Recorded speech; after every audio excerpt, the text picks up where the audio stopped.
अग्नि पथ के नियम लगवला फौजी लभर यहाँ मरे हो।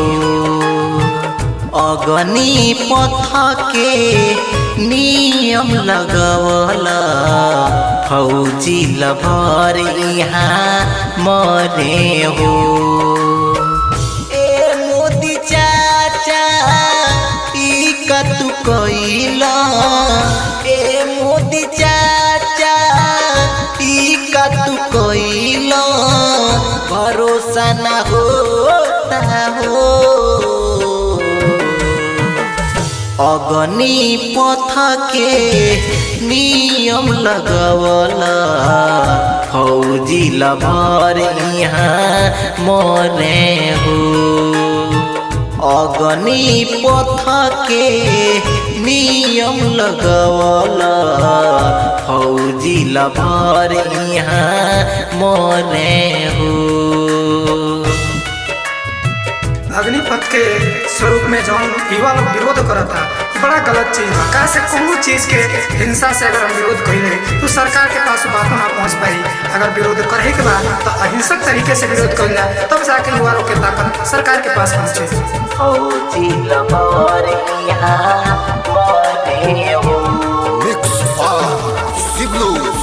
4 साल के नौकरी फिर दे बटोकरी, एही से युवा भर कलबा, एही से युवा भर कलबा। ए नियम में संशोधन कर बढ़ा द नौकरी के टाइम हो। ए मोदी चाचा का चाहता रा, ए मोदी चाचा का चाहता रा, जिए न युवा हो।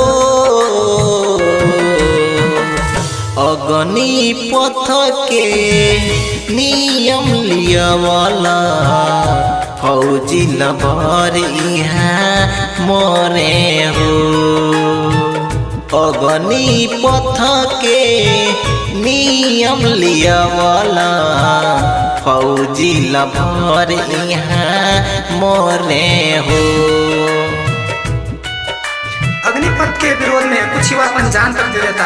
हम उन युवा से रिक्वेस्ट करते हैं कि वो अपन जान ना दे, क्योंकि देश के सेवा कौन और ही तरीका से कल जा सकेला। अगर देश में सेना में जाके नहीं तो कौन और ही तरीका से कल जा सकेला।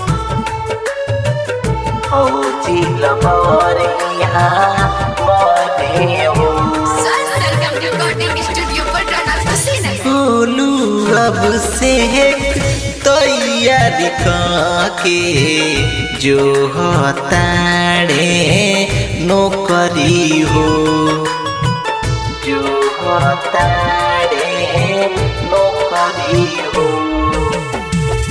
राजकुमार और गिरी बाबा लगाली होले फसरी हो। शिवलू सनम गीत गावत बाड़े, शिवलू सनम गीत गावत बाड़े, सुन जा हमनी के पुकार हो। अग्नि पथ के नियम लियावला फौजी लभर यहाँ मरे हो। अग्नि पथ के नियम लियावला फौजी लभर यहाँ मरे हो।